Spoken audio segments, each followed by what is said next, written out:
Good morning, everybody. Good morning. Welcome back to the show. It's episode 653.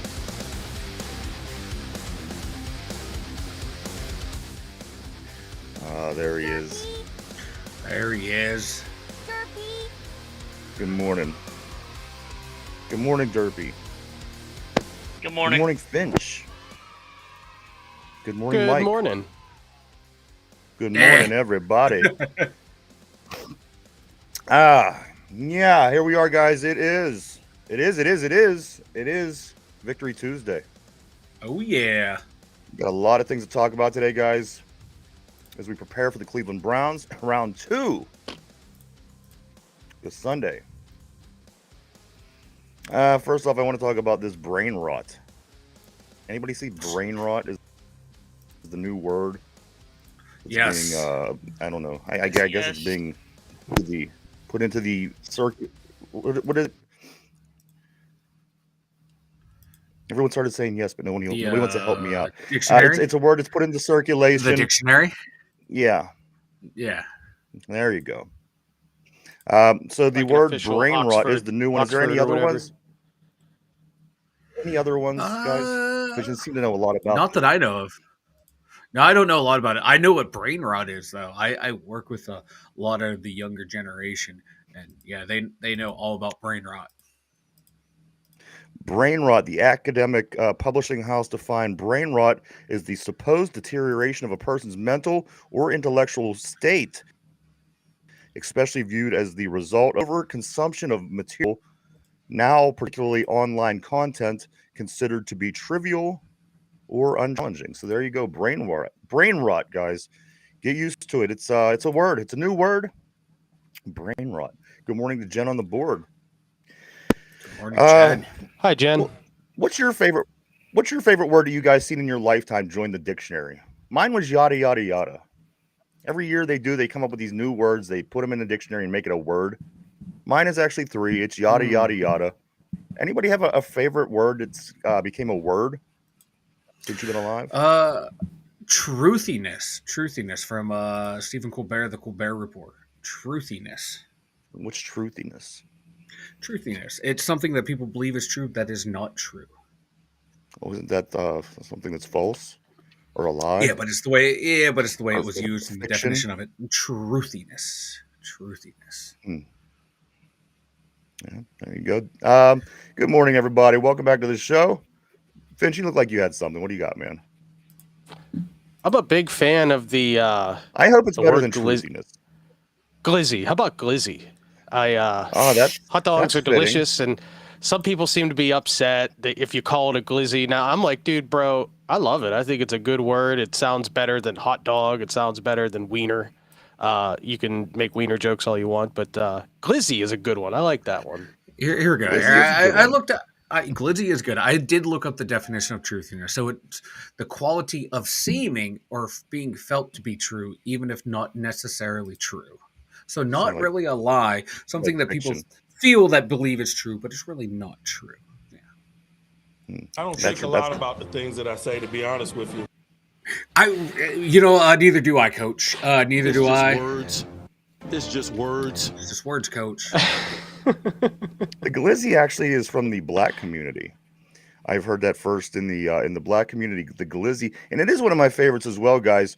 I seen something the other day. It was the breakfast glazy, and it was like it was a pancake where the buns was supposed to be, and it was like other things in the middle, but it was a spin off of the hot dogs and the glizzies and all that kind of stuff. But that's a good one too. Good morning, Derpy. Do you have any words? No, Okay. I'm just But glad the- to be here at the moment. The Oscar Wilde, of our generation, for once, is left speechless. There you go. Yes, There I he is. am. It's Derpy, everybody. He's back. Derpy's here, guys. Finch is here. Mike, myself. Time to rock. It is episode 653 of the Two Dumb Yinzers. Enough of this glizzy talk. Enough of brain rot. We got football to talk about. Last night on Monday Night Football, the Denver Broncos, they beat the Cleveland Browns 41-32. The Denver Broncos, they increased their record. They improved to 8-5, while the Cleveland Browns dropped to 3-9. Keeping things interesting in the AFC playoff race, And I only say this because the Ravens have the same record right now as the Denver Broncos. They're just slightly ahead of the Broncos. Broncos are sitting in the 7th seed. The Ravens sitting in the 6th seed. And the Chargers sitting in the 5th seed. And then all the division leaders above that, of course. Guys, I kind of said tongue-in-cheek about this Ravens team, maybe possibly missing the playoffs this year. Again, they are a tiebreaker ahead of the 7th seed team in the playoffs right now, which is the Denver Broncos. But the only thing that the Ravens really have going for them is the fact that nobody else in the conference is any good. Everybody besides those 7 teams are all under 500. The only teams that are 500 or better are all in playoff spots. So, I mean, I don't know. I'd like to see the Ravens not make it, but I got to tell you guys, it really looks like they're going to get in just by default, because if you stay above 500, like, you're going to make it in the AFC. The Colts being the next team on the list would be able to overtake, which are 2 games behind the Ravens at the time. So again, if you think that the Colts are going to outplay the Ravens through the last 5 weeks of the season, I think you're nuts. But I guess it was fun to think possibly that team might miss the playoffs this year, guys. Good morning, Ralph. Good morning, Jen. Good morning to everybody on the board. It is Victory Tuesday, guys. Hi, Ralph. Listen, Johnson also, I'm hearing he on his way out of Baltimore. The guy got, does he have any catches? I don't think so. I think he has 0 catches. Maybe this is his master plan after the Steelers Ravens game. Him Right and up Mike there with Tomlin Mike Williams. Mike Williams has. Yeah, I was gonna say, like, Mike Tomlin and Deontay Johnson had a nice conversation, like, before or after the game against the Ravens. Maybe this is their master plan. They're seeing Mike Williams isn't working out. Maybe we can get Deontay in there and he can have 2 catches. Bring him back. Because now that he's a free agent, he can come back. Put him in the way George Pickens has been acting recently together. I want that for the fireworks. I want that for the drama. Forget the playoff run, boys. Let's see what these 2 knuckleheads can get up to.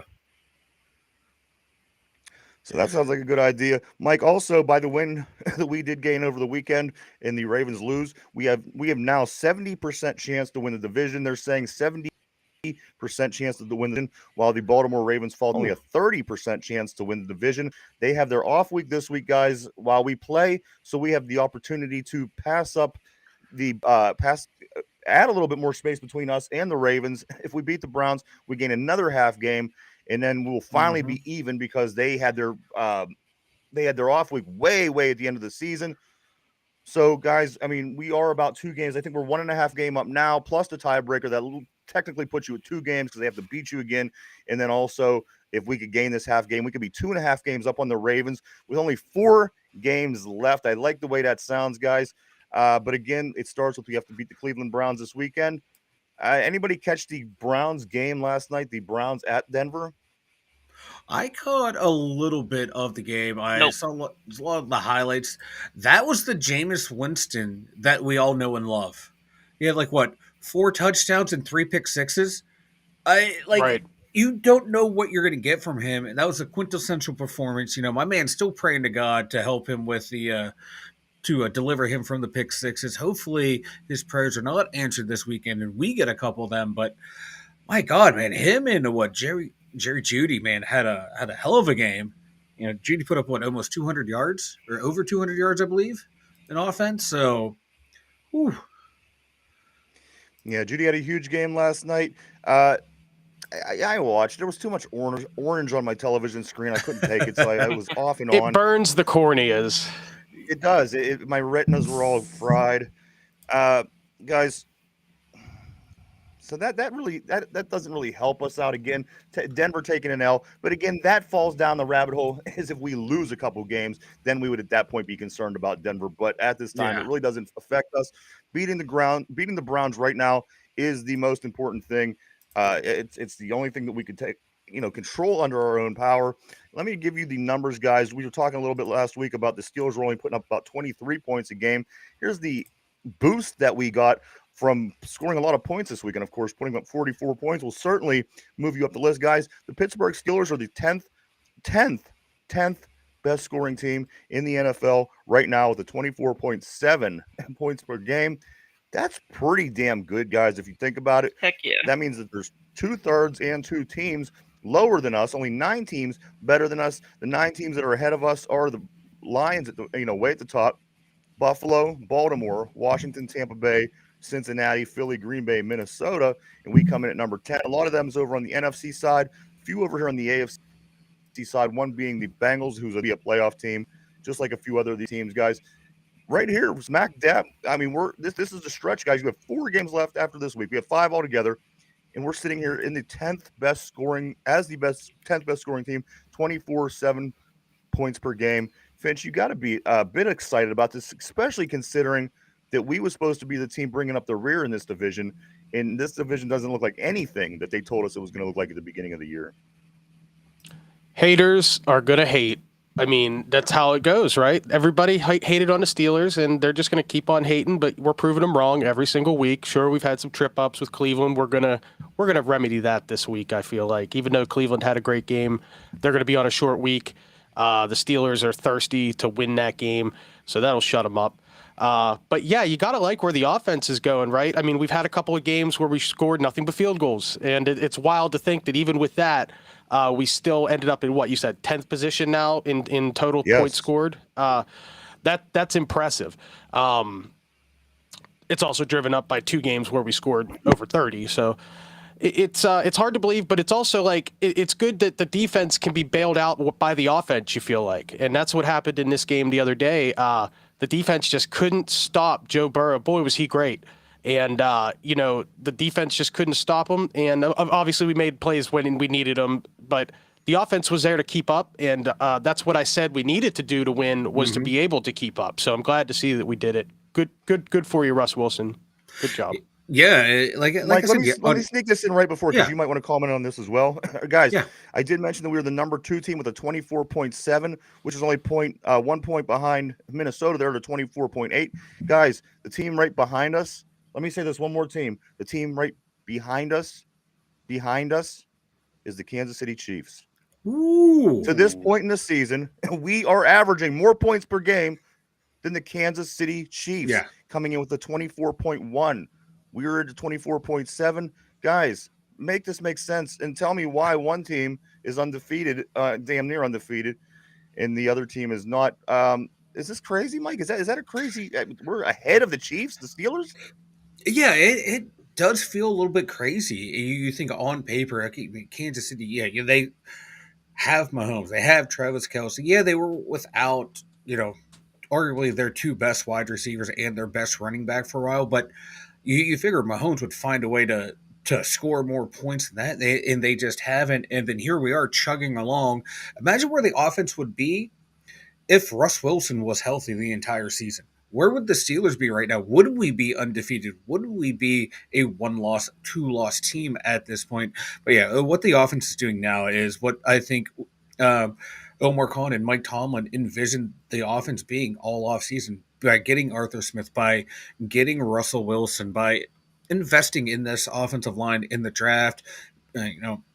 This is what they wanted, man, to be able to run the ball, hit the middle of the field, use play action, get George Pickens deep. This is a fun offense to watch. It's not, like the greatest show on turf type offense, not like a Detroit Lions type offense where they're going to, confuse you with motion. This is basic football, man. We're going to, our skill guys are going to beat your skill guys. Our big uglies are going to beat your big uglies, and have fun trying to stop it. And right now, no one's really stopped it. Like ourselves, like the Steelers have shut themselves, when this team has struggled by, poor execution and poor play calling. But this game right here, man, they executed well and they had great play calling. And if they can continue that down the stretch, I think we're only going to get better. I don't think we're peaking. I think we're on the way up, but I don't think we're anywhere near peaking as an offense. And let me add real quick to that to the comparison with Kansas City. Also keep in mind the class of opponents that we have had compared to them. The AFC West is not as good as the AFC North. We haven't even played most of our AFC North games, but we've played a lot of really great teams early in the season. I don't know. They have we're doing it against solid defense. as we speak. They have 3 teams sitting in the playoffs as we speak. We have one of our 2 playoff teams teetering on not even being a playoff team. I guess you could really go either way on that argument. I do take your point. Right after Kansas City, guys, on the scoring list is the Houston Texans, who's not that good this year, but last year they were able to put up a lot of points at will. The Saints, who earlier this year I could remember they put up about 45 at one point. Now these aren't great offenses, mind you. I'm not saying that these are great offenses, but these are the offenses that we're in front of. San Francisco, obviously, who's dealing with a lot of injuries. The Denver Broncos, the LA Chargers, and down the list, guys. So to be where we're at, I'm pretty happy. I'm pretty excited to be 10. And we're not 3 weeks into the schedule where we had a game where we scored a lot of points and everybody else didn't. You got to look at teams like the Buffalo Bills that score 30 points a game. These guys are putting up 30 points every game. Even the Cincinnati Bengals putting up 30 points for so many games in a row. So for where we're at, we have 5 weeks left. We're number 10 in that spot, which again I don't think a lot of people would have even notched us. Finch, they weren't even notching us to be out of the basement in the division, let alone having the 10th best offense in the league. Oh yeah, Colin Cowherd was calling for us to fire Tomlin before the season because we wouldn't be able to get out of the basement. That shows them, right? Absolutely. Yeah, right now, guys, we're averaging a touchdown more a game than we did last year. Last year we averaged 17.8 points a game. We're 2 games where we didn't score a touchdown. Yeah. And so we still got that average. Yeah, so we are the offense is moving in the right direction. In the last 3 games, we're averaging 27 points a game. Right, overall it's like 24 points a game. But these last 3 games, the offense has come alive, and it's gelling at the right moment. It still has room to improve, man. It still has room to improve. You guys raised the question: what if Russell Wilson would be the quarterback all season? Let me give you the numbers, guys, and you could decide for yourself. I think we're right around where we were, and let me explain why. Completion percentage between the two: Justin Fields is actually 1 point higher. He's a 65.8, while Russell Wilson's been a 65.7. Meanwhile, remember, guys, these guys both have played the same exact amount of games. Completion percentage by 1 point higher. The yards is where the difference is. It's a 300-yard difference. Russell Wilson thrown for 1,653 yards, while Justin Fields threw for 1,337 yards. Total touchdowns by Justin Fields, 10. Total touchdowns by Russell Wilson, 11. Turnovers by Justin Fields, 1. Turnovers by Russell Wilson, 5. Passer rating, Fields had a 93.3, which isn't terrible, but not great. And I think a lot of it comes off of this past game. Russell Wilson is at 104.3. Records, 4-2 for Justin Fields, 5-1 for Russell Wilson. I think we could pretty much be at 9-3 if either one of these guys were in all season. I'm going to be honest with you. I think we don't win that Colts game no matter who was in. If you remember, the Colts pretty much came and they did whatever they want with the Steelers. We just weren't ready to play that day. We actually made it look close by getting trash points at the end of the game. The other loss early on in the season was who was the other loss? Dallas. Dallas. Dallas. Come on, and nobody takes that win serious. So I don't know. I would argue that we would be pretty much in the same area. Maybe give or take a win and a loss. What do you think, guys? I think with Russ, we definitely win the Cowboy game. Like you said, that Colts game, yeah. Yeah, the Colts were they were fired up for that game. We came out flat, so yeah. But I do think we win that game. I think we score more points in the Atlanta game. I think we score more in the Denver game as well. Even though Fields played pretty well in the Denver game, I think he had 2 touchdowns in that game. And I think we do a little bit better against the Raiders. You always taught me, Mike. What's the most important thing you taught me? Win. What's the only best thing that matters is W. have? Availability. No, what's the best? And he had it. And he had it. Yep, and he had the availability early in the season. He didn't have it for 3 months. He didn't have it for preseason. Yeah. He didn't have it into the season. So again, I think this all kind of evens out with what we have. Yeah, guys. Mike, you brought up a pretty good point. One of these idiots said that they would rather keep guys. Let me get your opinion on this. Mike asked me before the show. After this season, do you pay more money to keep Daniel Jones around? Dan Moore, who's done a great job on the offensive line. What's that? You said Daniel Jones, Dan Moore.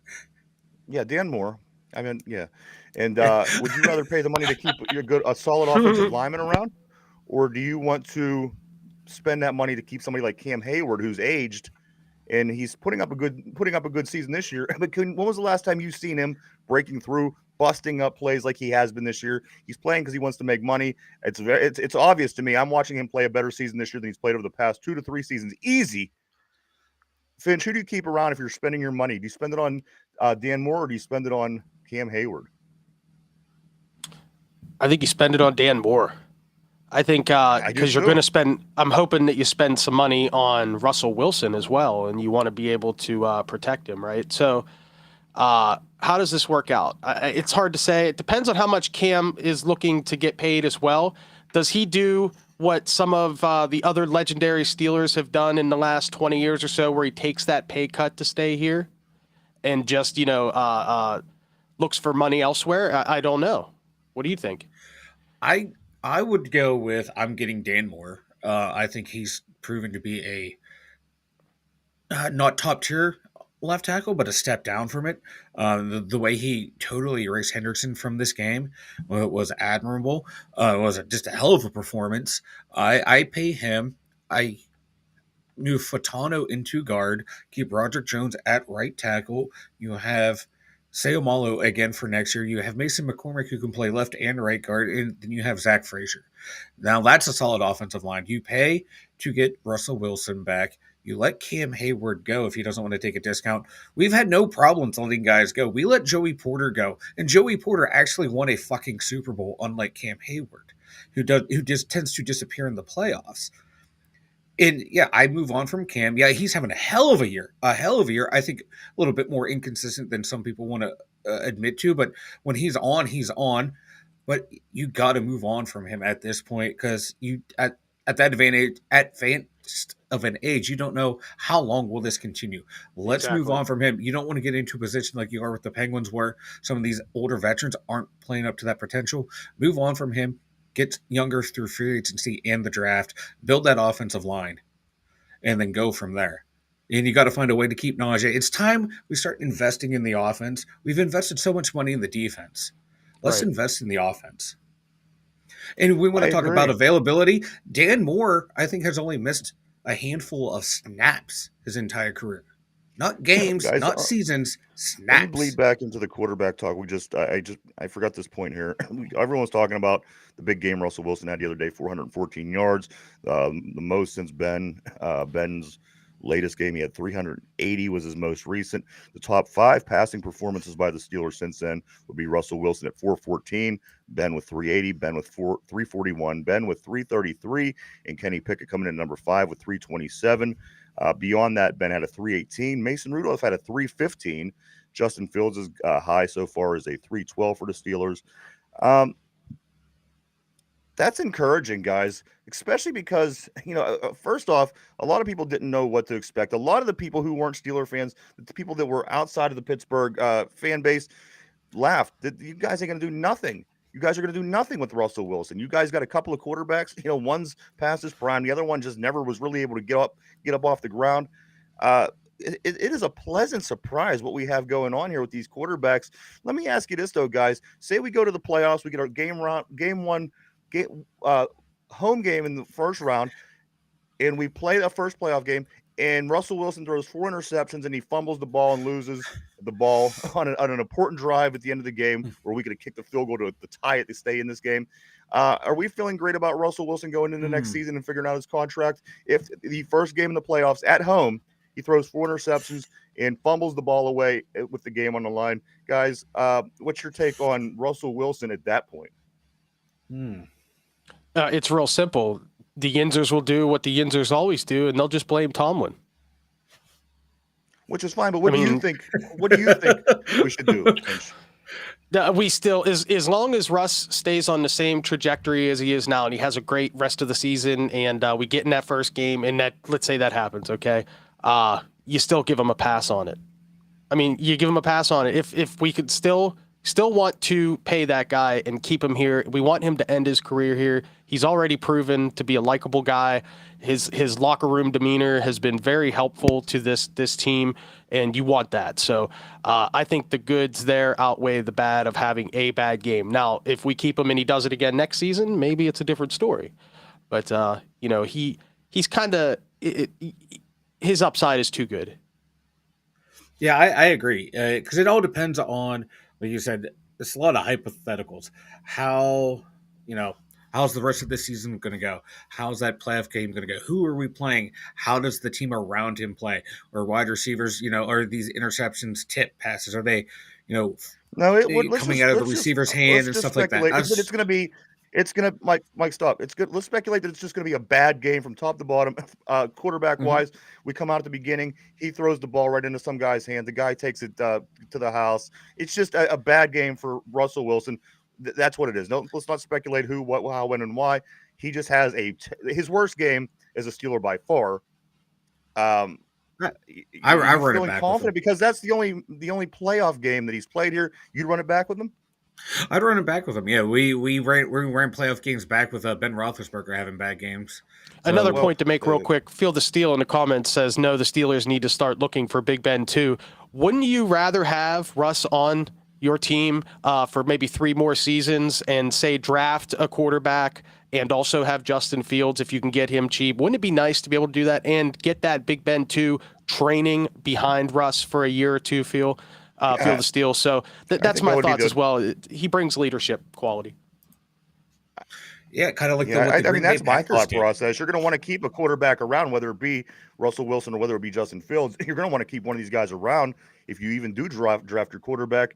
But I got to be honest, guys. At what point are we going to be able to draft a quarterback? We never get good picks because we're always, decent. Of course, True. We haven't had a losing record in 21 seasons, and that goes into that. I mean, at some point, something's going to have to give because we did catch lightning in a bottle with Ben Roethlisberger. It was kind of an accident. I mean, Eli Manning and Philip Rivers were the big names at that time. Pittsburgh fans are pissed off. We got a Roethlis cheeseburger. What is this guy? And he ended up being lightning in a bottle, and we love him. A year later, we're eating Roethlisbergers and cheering them on. And absolutely. So how do you replicate that situation when again it was pretty much a lightning in a bottle situation? We picked behind the Chargers and in the Giants, so Roethlisberger kind of fell to us by default when really we would have probably wanted somebody who was a known. So you see what I'm saying? It's very hard. It's very hard. If you would have told me 10 years ago that the Kansas City Chiefs would be the team of the decade because they picked this kid out of Texas, wherever he came from, Mahomes, I would have said you're nuts. They're always going to be good. They're the Chiefs, but you just got to sometimes get that lightning in a bottle. And for us to get it a couple times, guys, already in this franchise, do you guys think it's going to be difficult to get that guy? I've always said you kind of need that guy on your team if you're going to be in the talks of a Super Bowl. You can in this draft class, you might be able to get that guy. It's all going to depend on what some of these other teams are going to do. Are they going to move on from their quarterbacks? The top ones that are going to go are be Shedeur Sanders and Cam Ward, and then after that, you got someone like Carson Beck. You have Jalen Milroe, Quinn Ewers. Those guys right there. You can get one of those guys in the second, third round. The way Jalen Hurts was a second round pick. Dak Prescott, he hasn't had that great playoff success, but he's had great regular season success. He was a third round pick. Mike, Russell Wilson anybody that you was a see third right round now that pick. would be beyond the first round that would be a guy that we could potentially grab like this in this upcoming draft? Maybe Jalen Milroe, if he slips down to the bottom of the first round, beginning of the second, he's someone I would look at. Like, I haven't done deep dive into any of these guys yet, just based off what they've done in college. Milroe would be the guy if he starts falling down the board in the first round. You maybe move up a spot or two, grab him, and sit him on the bench for a year or two behind Russell Wilson, the way the Packers did with Aaron Rodgers and the way they did with Jordan Love. Now, that's what you're going to have to do at this point if you want to find that next guy.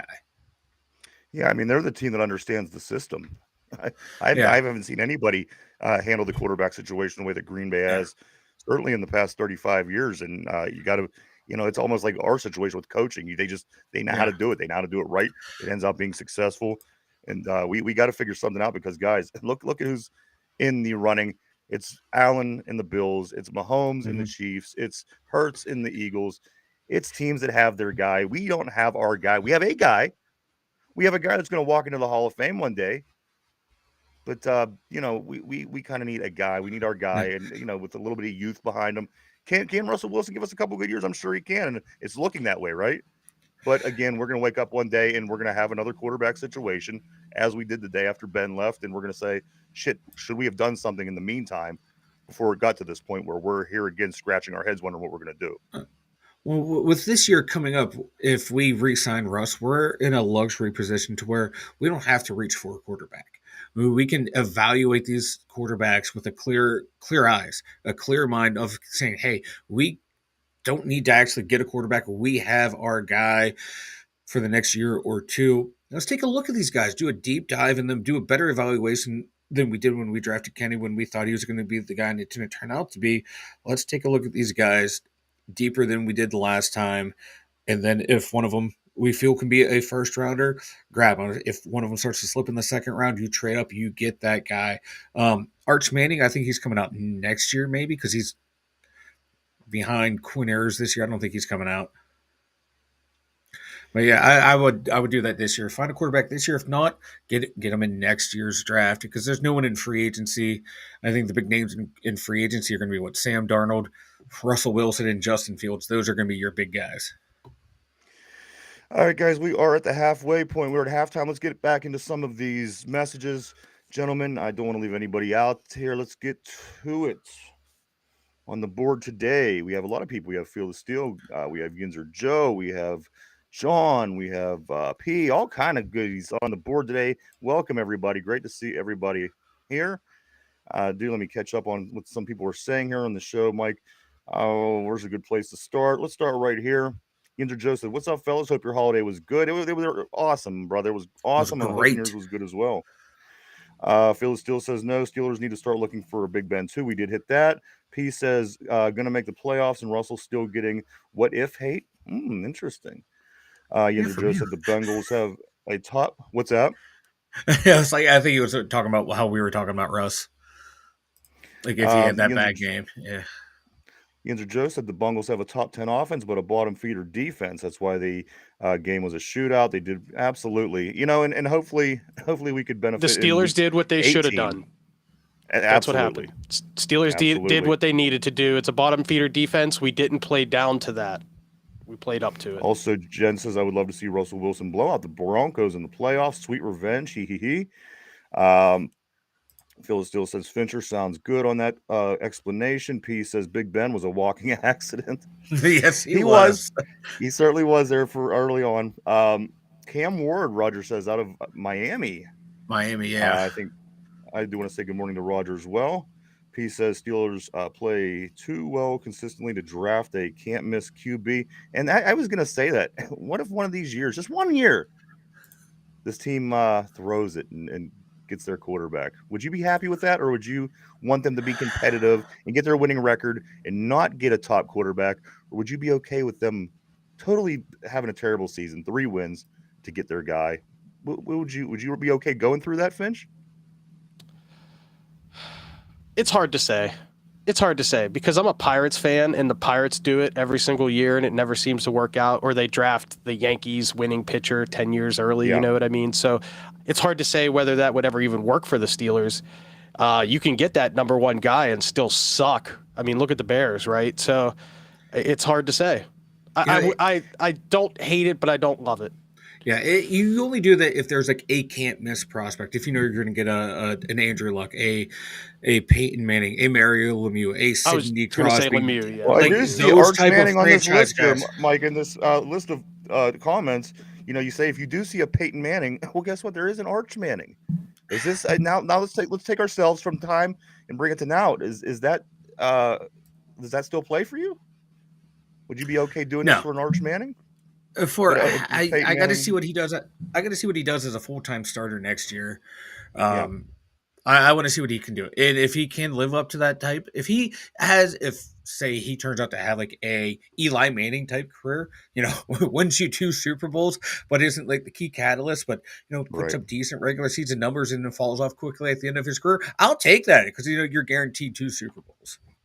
That'd be our luck. You'd have Arch, the dad, who didn't win any championships. The kids, they win, 4, we would go get the grandson because he's a Manning, and he would end up having the same kind of success as grandpa and not win any championships. That would be our luck, guys. But let's continue on the board here. Also, Phil Steele says, "Yo, Chief Hunglo, haven't read the board. How you doing, my man?" Also, John St. Arch Manning. Yinzer Joe says it's not the first time the Steelers passed on a quarterback. Could have had Marino, but who did we get? Rivera, a defensive tackle. Also, Phil Steele says, "Yeah, Fincher's right on the QB situation." A lot of Phil Finch is says, right today. I know. I know. Finch. Well, I think I read the same one about 4 times already. So, also, Jen says Falcons fans want Cousins cut. They're in a battle for first place in their division. That's fickle. He says that's a fickle fan base. Absolutely, and that's the reason why we don't end up like the Bears. We have a good system, and you get the best guys every year, and you still stink. We don't get the best guys every year, and we're still, again, we haven't had a losing season in over 2 decades. Sometimes it just comes down to the system, the franchise. Also, isn't it funny when the Steelers are in a rebuilding year? The Steelers are in a rebuilding year. We still are like 9-8. That's a rebuilding year. Whereas the Browns rebuild for 3 seasons in a row, don't win more than 4 games. It's a completely different scale that we're comparing these teams on. So the Bears, maybe they will be set up in the future when they get an actual coach, an actual offensive coordinator together for more than a season. Smith that took them to the Super Bowl and they fired him.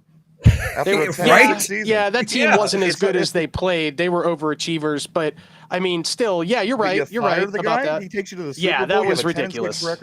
Come on. And he was a likable guy. Like it was terrible. You're right. Bad franchise, bad calls. And that's why those teams stay bad for a long time. Look at the Bengals. And you're right. They had one good year. It was 1985, and it was all because of a man from Aliquippa, Pennsylvania. But you know what? It's a whole different story for a whole different day. And a guy named after an appliance, a kitchen appliance. That's right. Don't forget about the fridge. On the list, P says going to have to tanker trade for an arch. Blah, blah. Let's see. Roger says our expectation every year is a Super Bowl. Absolutely. And I you know what? I imagine that people in New York that are Yankees fans wake up every year and say, you know what? We're going to win this World Series. It's what it is when you It's a great comparison. Perfect comparison is the Yankees. Absolutely. Let's see. Mahomes was number 10 in the draft, and so was Bush. Was that the same draft? No. Reggie Bush was, Mahomes was the 10th overall, and then Devin Bush was off the 10th. So you don't know what you're getting in the top 10. Yeah. Let's see. Yinzer Joe, but the Bears are probably 1 year away from the contention because they got Williams. We'll see about that. P says Trent Dilfer did win a Super Bowl, but I tell you what, I could win a Super Bowl if I played with that defense that Baltimore had back in 2000. I'll just put that out there.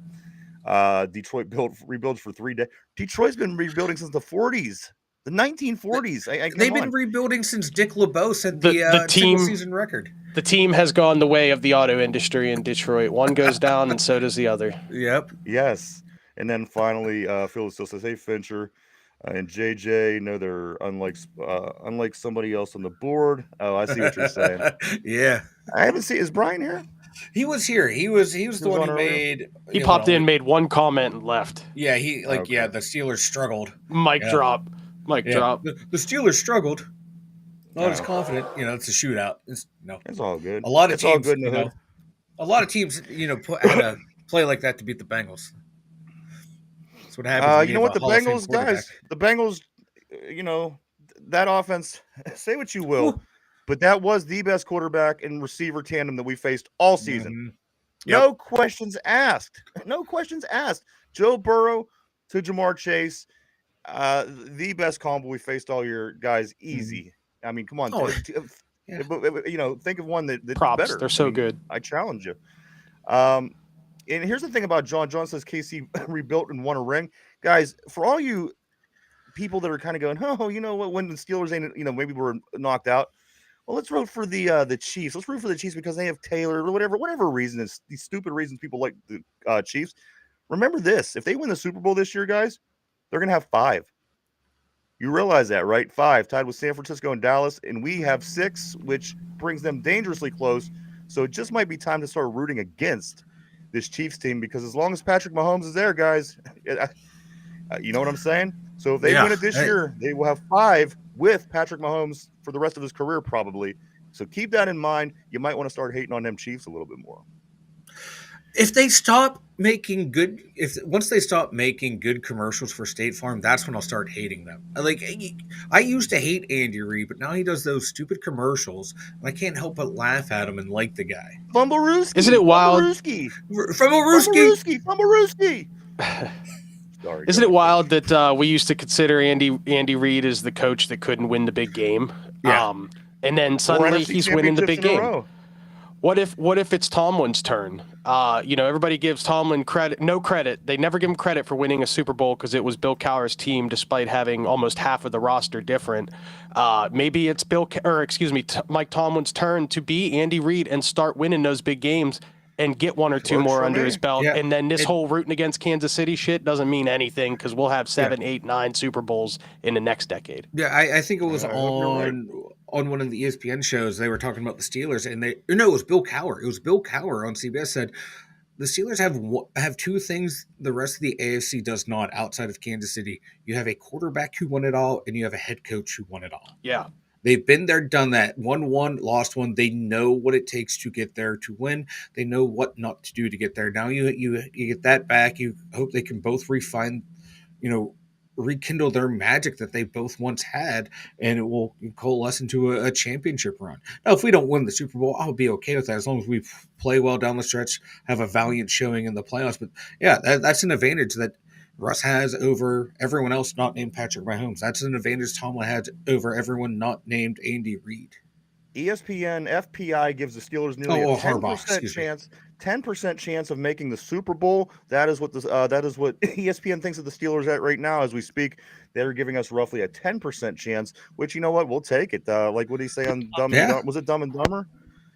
So you're saying there's there's a chance? Oh, I gotta find that's the way I feel with that. 10% is a pretty good that's not bad. Yeah. Also, you're in the ball game. Speaking of Mike, the Chiefs, we're talking a little bit about Patty Mahomes here with his childbearing hips. Now, he also Mike points down the field with his gun finger when he pointed first down. Pickens does the gun finger in the end zone. He gets an unsportsmanlike conduct. He gets the threat. He gets the warning. He gets the penalty. It's no question that Patty Mahomes gets favored. But at what point, Mike, listen, do you think the reason that Pickens, because Mike and I was talking yesterday, guys, he just doesn't get the call, does he? No. If you see Pickens going down the sideline for a contested catch, goes up, when was the last time you could recall seeing a flag coming out in his favor? I got to tell you, it's been quite a few weeks for me. Now that takes me to the question, Mike, with the gun finger. Is it just because one guy is kind of a menace and the other guy is the face of the league? Is it kind of like school when, there's that, well, you know what, the kids that do good and the kids that play sports, we're going to treat these kids good. And these ones that are out smoking cigarettes, we're going to be a total dick to these kids. And is that what it is? Is that why no favor at all goes to George Pickens, guys? Again, first down, gun finger, unsportsmanlike. Patrick Mahomes, first down, gun finger, nothing. Any given play, there could be a penalty in the way of Mahomes. George Pickens could be getting mauled on the sideline and can't get a pass interference to save his life. Is it because of the guy why this is happening? It's because of the guy. Because Josh Allen did the same thing against or last week too. He did the point. Now people want to say it's because George had two fingers out. I'm looking at a picture where I see Patrick Mahomes. Well, this looks like a gun too, but it's because George went like this. He brought some recoil back. I think it's stupid. You're getting to a fine line at that point. It's not like he's sitting there. You've seen guys, mime the machine gun and stuff like that. People go like this for the first down. George just went like this and brought it back. I see where the refs are coming from it, but also at the same time, I can see where George is coming from This is what Mahomes is doing. This to me looks more like a gun motion. I'm looking at the picture right now. Pull it up. Yeah. He's looking. This looks like a gun more to me than somebody going like this. This is first down. This is kind of different, right? Yeah. I'm looking at Patrick Mahomes doing the two-hand. I'm looking at George Pickens do the one. What's the difference? Is it one guy's a menace and the other guy's a face? Is that what it is? Can we admit that's what it is, or is it something else? Because I don't get it if it's something else. That's what it is. It's because George Pickens, he does have a target on the back. You see this in all sports. Guys get a reputation, and you're not going to get any any consideration. Like it's like in basketball, Draymond Green, he's such a menace. He's never going to get the benefit of the doubt on any calls, and George now isn't either. I have a problem with that penalty they called on him. I don't have a problem with the one where he dropped the ball on the guy. You don't do that. I thought it was funny. I would do the same thing in Georgia's situation, but the league, they're going to call that every time. Yeah. Roger brings up a good point. What did he say? There we go.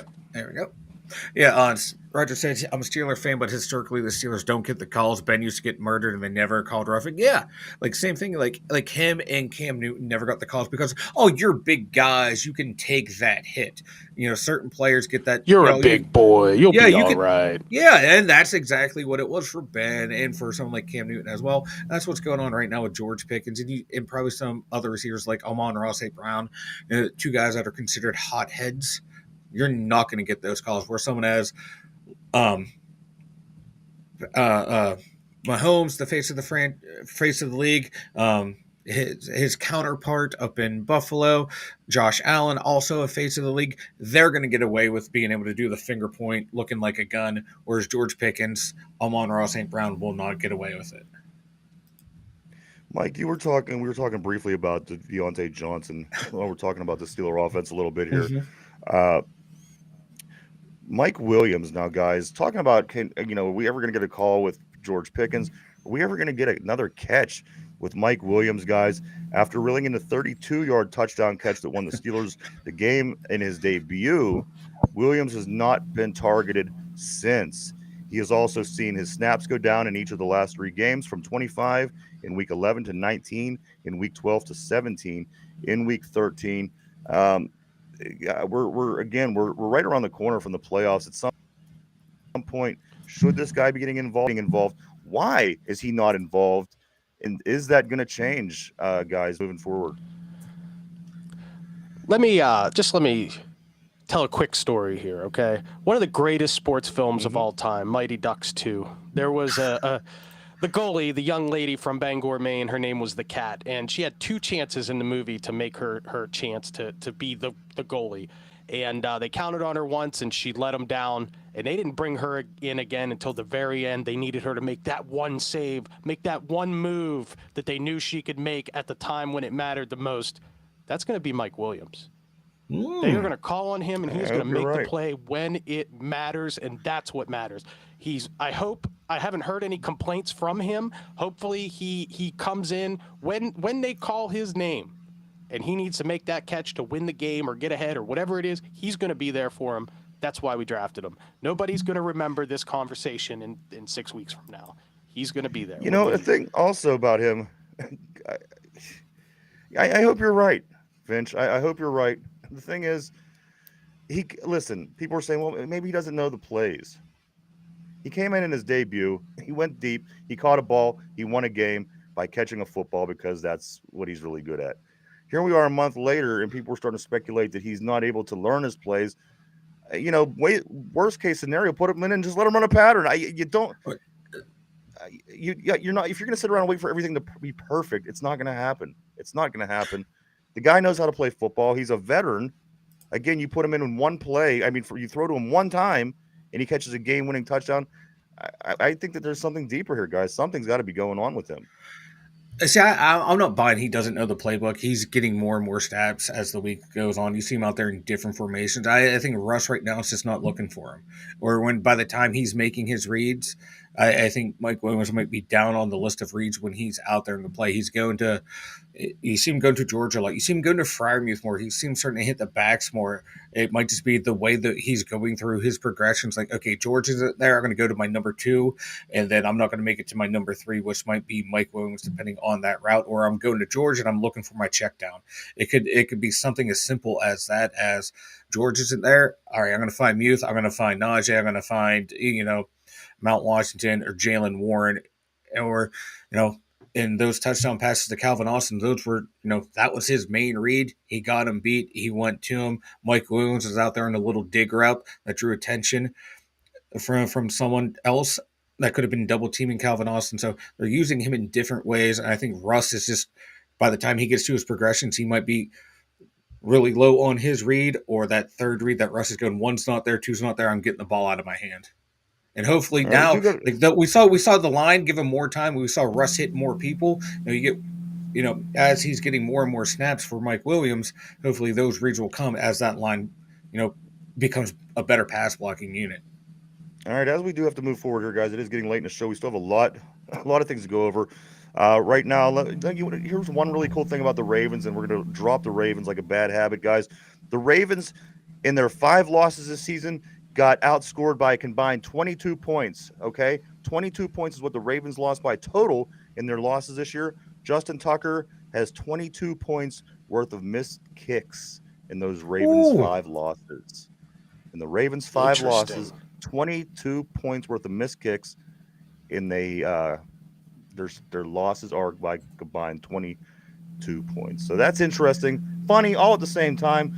Also around the league, Damar Hamlin from right here at Pitt plays up at Buffalo. Everybody remembers Damar Hamlin. He is the leading vote getter in the AFC for free safety. Nobody has more votes, and at this point, he will be starting in the AFC or in the for the AFC team in the All-Star game, if you will. Damar Hamlin, good for him. Keep up the good work. He had another pick the other night I seen, but it got taken back for some reason or another. But Damar's looking really good up in Buffalo. Hope he keeps up the good work. Also, gentlemen, just one more thing. The season, next year's schedule is going to look like this. If you're wondering right now, we're gonna if the season ended the way it is today, we get all the first place teams. We get the AFC East, which means we get Buffalo next year, we get the Jets next year, we get the Dolphins next year, we get the Patriots. No matter what, we get the first place team from the West, which right now would be the Texans. We get the first place team from that was from the South. We get the first place team from the West, which is Kansas City. So, guys, and our schedule, and get this, the NFC North. That's right. We get the Packers, we get the Vikings, we get the Lions, we get those Bears. And right now, it looks like we would get the Seattle Seahawks. So next year's schedule isn't going to be much easier, guys. Let's not say let's wait till next year. Let's try to do this next year. Let's try to win now, because as the season looked very difficult at the beginning of the year, look where we got to this point, and we are doing pretty good. Let's make this run, guys. We have 5 games left, starting with the Browns this weekend at home in a revenge game from the Snow Globe just a couple weeks ago on Thursday night.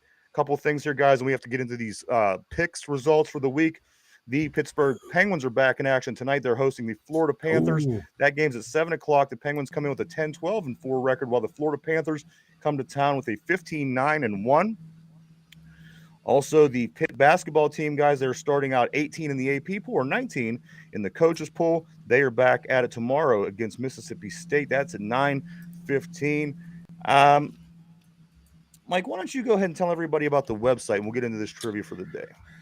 The2dumbyinches.com. Check it out, everyone, especially if you're new here. We see a lot of new people in the analytics on the YouTube channel. So check out the2dumbyinches.com. We have all of our links to all of our social media. The Discord's in there. We got the merch store, got the blog. A new one came up yesterday, so check it out at the2dumbyinches.com. Over to you, Derpy. If you're new to the Two Dumb Yinzers show, be sure to subscribe below and boom! Pound that like button. Oh, I felt that. People were asking for the Derpy boom. They've been asking for the Derpy boom. We got to get that Derpy boom in the sound machine. Yeah, I got to work on guys, that. Yeah. The winner of the picks for this week, if it's any surprise to anybody, Derpy does it again, guys. He takes 12 games. Finch and Mike, they both ended out. I think Finch ended out getting 11 because he took the Steelers, and Mike had 1 less because he took Cincinnati. But Derpy, you do have a 9-4 lead on the picks on the season, well ahead. We're lucky this goes all the way through the playoffs, Mike, because he would only be 1 week away from wrapping it up if it finished at the end of the regular season. But Derpy, you, my friend, you were up 9-4, and you did win this week's picks. It's because he's on the moon. That's where we keep him. We have to keep him away there. He was chronically masturbating too much, so we had to ship him off planet. All right, guys, are you ready? I am ready. Derpy's aunt. Oh, she's a real Spitfire. Hellcat. She's a Spitfire. She's Ooh. a Hellcat. Real life. Meow. All right, guys, let's Here, hop kitty, into kitty. this trivia for the day. Then we'll get back. We'll start answering some questions. Guys, here is your Cleveland Browns trivia question of the day. Mike, Derpy Finch, put on your thinking caps, guys, on the board. Play along as well. Here we go. This is a Cleveland Browns trivia question because this is who the Steelers play this week, and that will we be doing. Here we go, guys. What college team did the Browns adopt their team colors from? What college team did the Browns adopt their team colors from? If you guys would like a hint, I'll give you a hint and just to get over. We're live 5 days right here, Monday through Friday, 11 a.m. to 12 p.m. Eastern Standard Time every day right here on YouTube. Guys, the question of the day is, what college football team did the Browns adopt their team colors from? Would you guys like a hint, or do you feel that you have a hold on this? I need a hint. Anybody else want to take a stab first before I give the hint, or do you guys want the hint as well?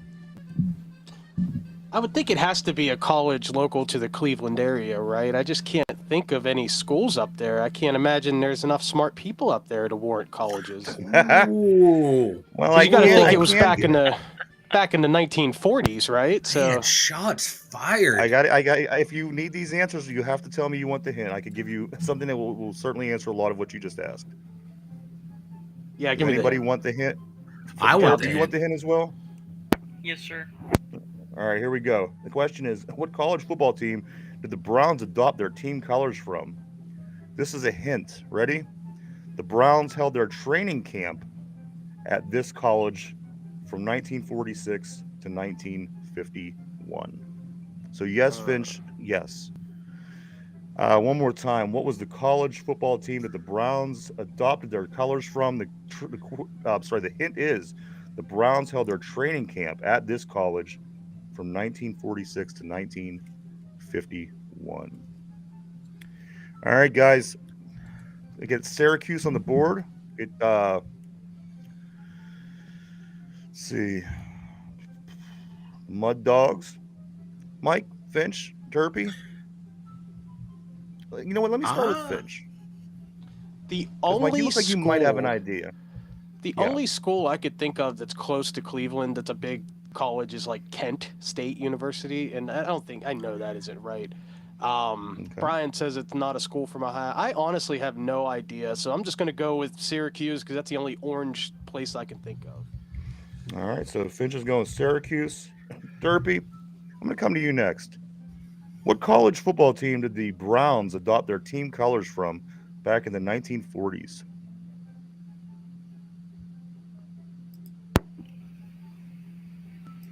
I'm gonna go with Syracuse. Syracuse as well? All right. Is that your final answer? Yes. All right.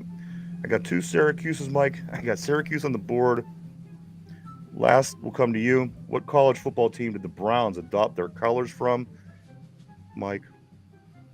I'm gonna follow along with everyone else. I'm taking Syracuse because that's where Jim Brown went there.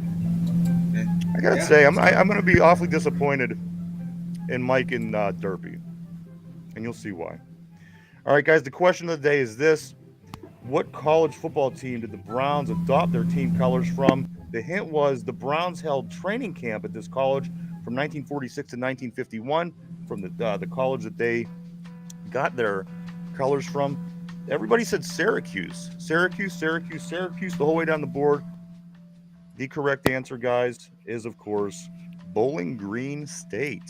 Oh, That was Bowling the other one I was Green. thinking of. I forgot about Derpy and Bowling Mike, Green. I really Totally thought you forgot guys about were that going to get school. that.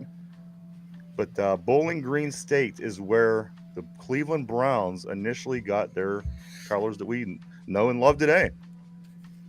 So there you go. Lovely, great trivia, great trivia. I totally forgot Mike, about anything before we Bowling start getting Green. ready to wrapping up, man? Yeah, real quick. Mike Tomlin says he fully expects Alex Highsmith to play against the Browns. Calvin Austin is in concussion protocol. Hopefully that little tough little Oh my God, he's a tough son of a bitch. Hopefully he can come back. And it looks like Montravius Adams and Corey Trice have a chance to play against the Browns. Also, we did learn that Cam Sutton did take over officially Beanie Bishop's spot in that secondary as the starter. So I'll take the veteran over the rookie any day. But Beanie's a good guy to have around. Hopefully he can continue to grow and be productive for the Steelers squad. Yeah. Guys, let's knock out some of these. Let's knock out some comments here before we do take off for the day. I like that one. Why am I not surprised they got their college or their colors from a college team? Very good, very good. Let's see. Who's the white guy that we got, the receiver? Skowronek. You think we'll be okay with Skowronek if Calvin Austin can't play? Ooh. No, because we don't have a deep threat. Exactly. We need Calvin Austin for the deep threat. That's gonna like who's gonna return punts, who's gonna return. Yeah, who's gonna be the punt returner. All right, I'm gonna start right here with John Johnson. The NFL reminds me that life isn't fair. Ryan isn't getting any president pardons. That's true. Also, Yinzer Joe says, I think that these penalties against George Pickens and Joey Porter Jr. because they're physical and the refs are showing favoritism to the opponent. Field of Steel says, I love what number 15 is doing, though. Skowronek. Roger says, what's not to know? Our OC is in his first year. Plus, it's not like we scored 40 points every game. John says 10 receivers with over 10 yards. Smith and Hayward are the only two eligible to not to get a catch. Let's see. Let's go down. What's up? Williams and Hayward. Yeah. And then also, Phil Steele said, boom! Got that. Why does Derpy sound like Neil Armstrong? I don't know, Derpy. Talk. I didn't know you sounded like Neil Armstrong. I got to hear this. So. Yeah, I guess you do.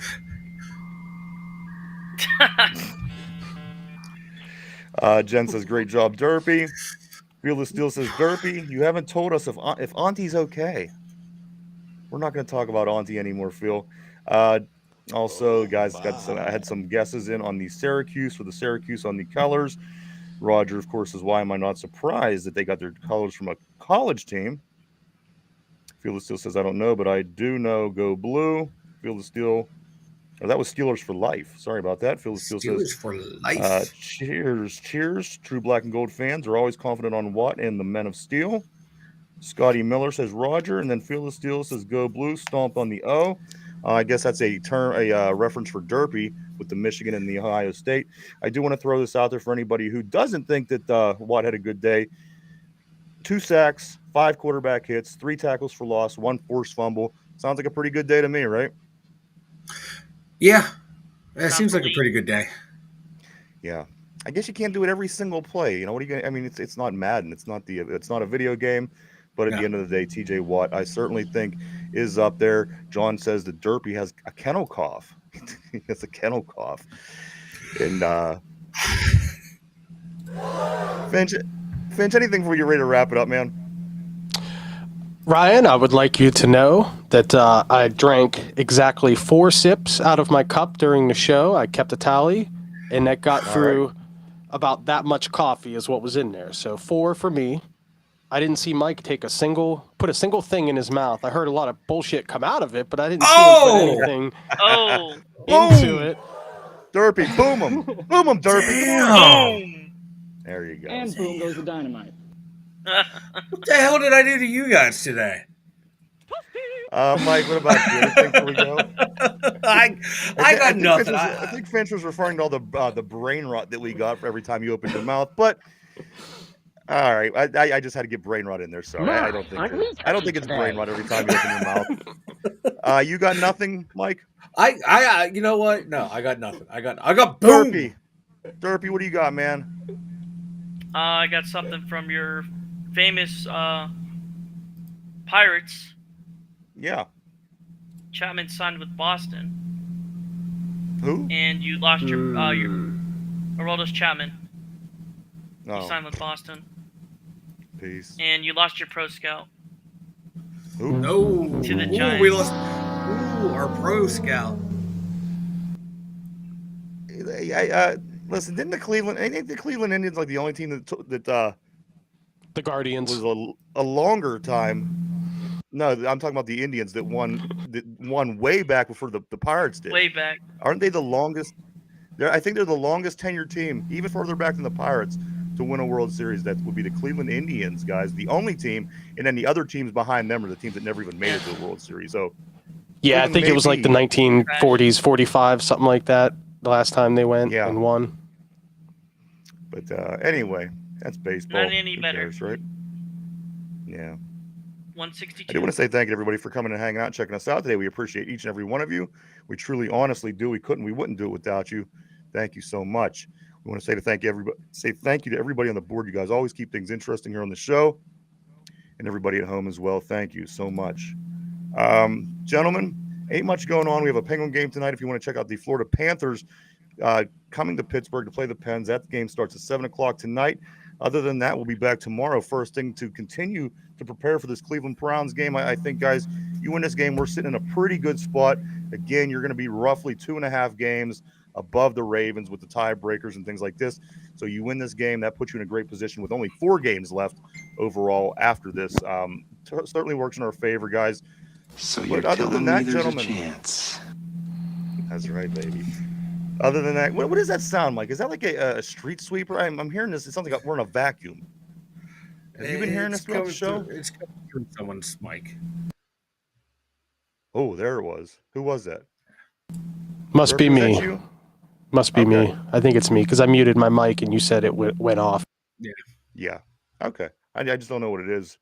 But that is the new mic, right? Yeah, it's a brand new microphone, and I'm working out the kinks, so we'll get it figured out. All right. We get it. No problem. But I do want to say thank you to everybody today on the show as well. Guys, we will be back tomorrow first thing to do it all over again. We hope that you join us then. For Finch, for Derpy, for Mike in the Steeler Central Mobile Studio, myself, the 2 Yinzers. Everybody have a great Tuesday, and we'll see you tomorrow. Bye-bye.